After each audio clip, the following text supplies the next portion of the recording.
I'm going for the ulti flank. Push into Lucky's Oh position. my god, dude, I just did a parkour backflip. Holy sh**. And I killed the motherfucker. Dude, what the f***? Oh, off the cliff? Dude, or what like the off a ledge? I did some parkour, dude. Lucky, we're coming, we're coming. There's a guy right in front of my body. I'm both of you guys far Right across the street. Guys, spawn on me, spawn on me. I flanked them, dude. I'm on A. Got you. There's a tank though, there's a tank though. On A? I'm going to A. Oh, you're out there. Yes, bro, this is how you battlefield. Let's go. Oh yeah. This is the battlefield. We're rotating to A then. We're rotating. Get rotated, frog. Oh my god. Dude. Oh my god, dude. Battlefield 6's first openish closed sort of early access beta weekend thing has come and gone like an abusive stepfather, leaving the Battlefield community feeling all kinds of ways, and is probably back again by the time this video goes live. Oh my god, Battlefield 6, let's go. Dude, this feels nice, huh? Oh, Jesus Christ. By using the classic Cartman "you can't come" technique and restricting the beta to 2 separate weekends, they managed to FOMOnize 521,079 concurrent players, and that's just on Steam. That means that if you include numbers from the EA app itself, they had a grand total of about 521,080 peak players. That's 50% of EA's very reasonable and realistic goal of achieving a player count of 100 million fucking players for Battlefield 6. Now, hold on. I wish I could live my life at 1% of the absolute delusional level of fucking insanity that the average EA executive lives their life at. They must be on some strong shit. While I'm not a number scientist and putting over 500,000 players on Steam alone for a beta no less is sincerely impressive, I don't think the numbers go up very much, if at all, from this point. They'll either plateau as literally, full saturation, 100% of players return for the full release of Battlefield 6 in October, or swathes of players abandon the title upon release, having made up their minds whether they're going to purchase or not based on their experiences of the beta. But enough of all that stuff, let's get into the video properly.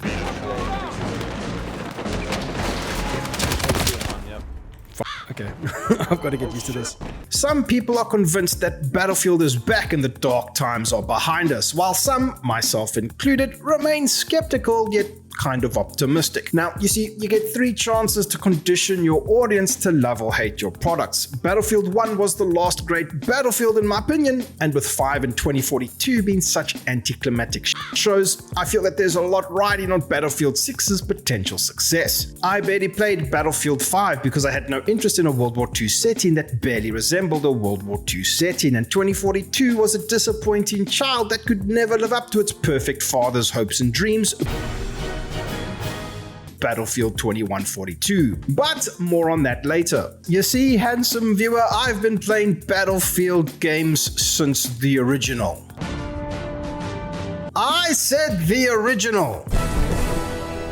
Yes, codename Eagle. This is the game that set the stage for the future of the Battlefield franchise, with huge open maps, combined arms combat between infantry, ground, air, and sea vehicles, all set during World War I. The developers, Refraction Games, and their engine were bought by DICE, and they adopted development of the OG Battlefield 1942, published by EA in 2002, which officially kicked off the beloved Battlefield franchise. Back in 2002, Battlefield 1942 turned me into a man by giving me a second puberty, which was 100% totally a thing. My hot dogs are freshly picked. I'm gonna have to peel it. It's effectively second puberty. 2002, hold on, that was 23 fucking years ago. That explains a lot. What do you do? Oh, Jesus, I'm dead. I'm old as fuck and I have the reaction times of a senile tortoise. After spending some time in this new modern iteration of Battlefield, I decided to have a look at what actual professional, veteran, and god gamers' experiences and impressions were like so far. So I decided to check out Jack Frags. The dude's a staple and legend for Battlefield content, and I was excited to hear what he had to say about Battlefield 6. Just hang up. God. I think my friend's dead. I think I'm gonna die soon as well. What the hell? What is happening? Yes.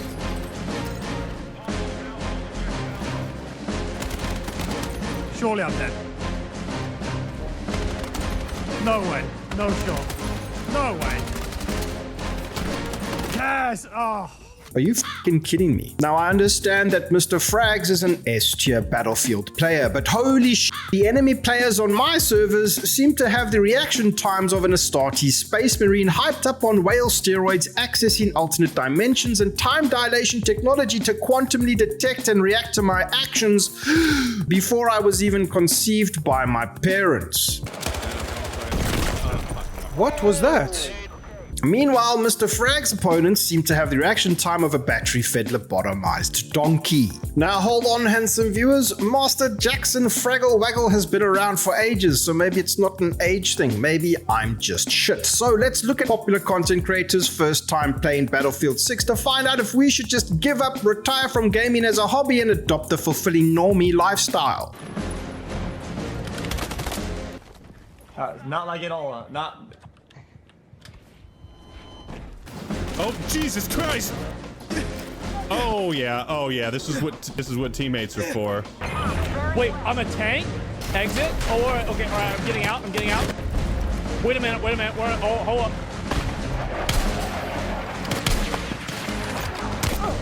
up. Bro, what? Get me, I'm right here. Get me up. God, bro.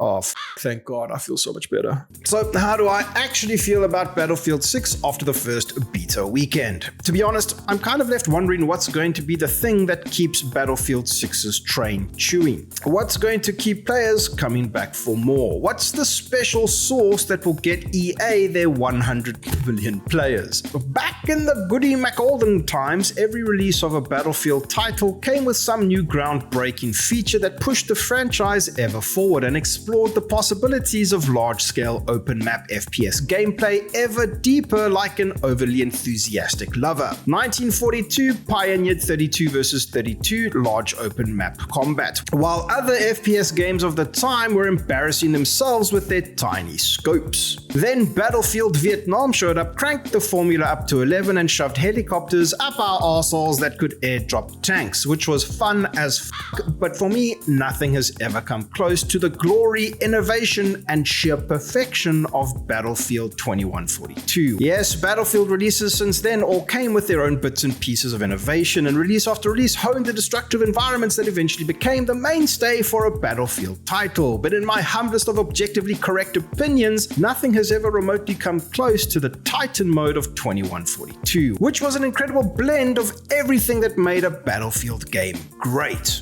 I'll explain it really quickly for the uninitiated. Giant motherships called Titans hover around a massive map that can actually be moved around by a player commander. Conquest mode-like capture zones were missile silos that when captured would intermittently slam the enemy Titan's shields, eventually making it boardable, which you would do with an aircraft or rocket pod APCs that jettisoned you into the sky like a fucking space marine, landing on the enemy Titan, seamlessly turning the gameplay from iconic Battlefield large open map warfare to a close quarters combat slogfest to get to the core of the enemy Titan, where it needed to be detonated with science fiction C4 to win the game. Also, this was the first Battlefield to introduce dog tags. Nothing's ever come close, handsome viewers, absolutely nothing. So what's Battlefield 6's Titan mode? Where's the standout feature here? EA want 100 million players, but they didn't try anything new, innovative, or vaguely exciting. While I've enjoyed the beta, nothing in particular really stands out. All the features are fairly generic rehashes of what's come before. There's no commander mode like in Battlefield 2, no new game modes like in 2142, no increased player caps like in 2042, and no set-piece destruction landmarks like in 3 or 4. There's just no singular standout innovation or gimmick here aside from the class's unique skills and the anyone can raise you mechanic from Battlefield 5, except now you can drag down comrades to cover while you revive them.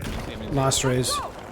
Maybe Battlefield 6 doesn't need to innovate. Maybe it can just be a solid return to form for DICE, EA, and the franchise as a whole. Because at the moment, the only thing unique that it seems to have going for it is the rumors to not include Fortnite or COD-esque cosmetics, thus not corrupting the aesthetic and theme of what's supposed to be a brutal, realistic modern warfare experience. Now, is that just me, or is that an insanely low bar? But I guess that's just modern gaming. If they don't end up ruining the game with ridiculous cosmetics, then I truly wonder how some guy at EA managed to convince the suits to not include My Little Pony, Super Marvel, Mega Man Fairy cosmetics in a gritty immersive war game as seasonal money printing DLC is beyond me. But my guess is that they're just closeted cock and balls torture edging enjoyers, and time will tell how they monetize and decimate whatever content release roadmap they have planned for Battlefield 6 over the coming years. So if we ignore the lack of innovation or any sign of a singular pillar that defines Battlefield 6 and helps it stand out amongst the crowd, what's it actually got going for it?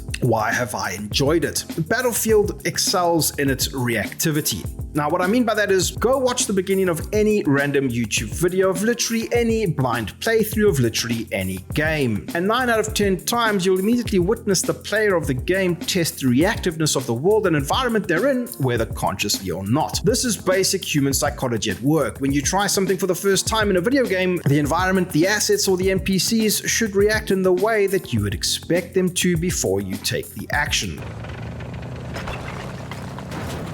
Oh my god. This makes your lizard brain fart happy juice into your mind hole and makes you feel satisfied. And since gamers are the peak modern evolution of humankind, they f***ing love reactive worlds more than anything else on Earth. In fact, if the environment or characters in a modern game do not react to your actions in at least a mildly believable way, there's an entire genre of YouTube video to tear your game to shreds and make fun of you, your ancestors, and your future generations for all time. Just ask Todd Howard.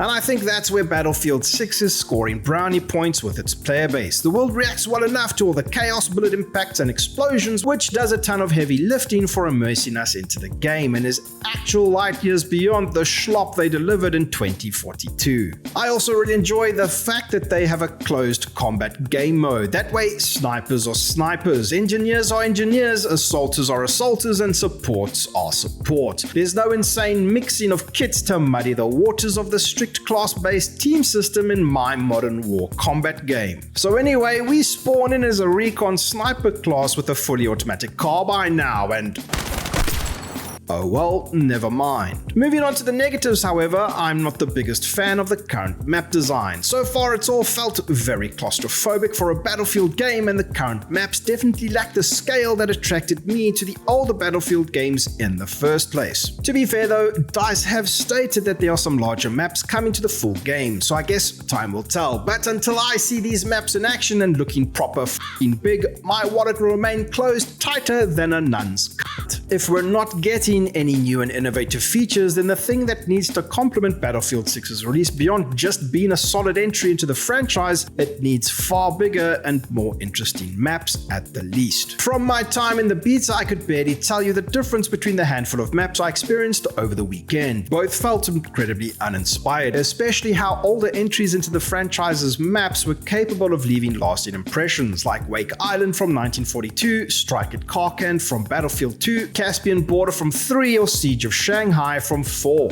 I feel like Battlefield 6 is indeed going to be one of the Battlefield games of all time, and if they fuck it up, then I guess that's what Portal's for. I'll admit I didn't give two fucks about Portal in Battlefield 2042, but by the sounds of things, Portal in Battlefield 6 is going to be a much more open and robust modding platform of sorts, and at the most could provide a thriving community of players and modders producing their own incredibly fun experiences, and at the least give us some silly, fun stuff to mess around with after Battlefield 6 potentially falls into obscurity because it took no risks and didn't try to innovate, even by resurrecting older features from previous games. And as always, thank you to all the patrons and YouTube members who keep this channel going. You can find the links in the description if you too want to help out and support the content. Thank you so much for watching. Stay safe, take it easy, see you in the next one. Cheers.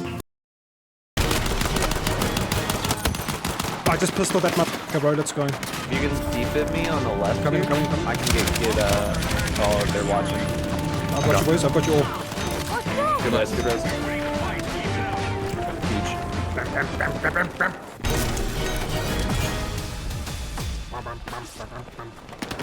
Oh god, behind me.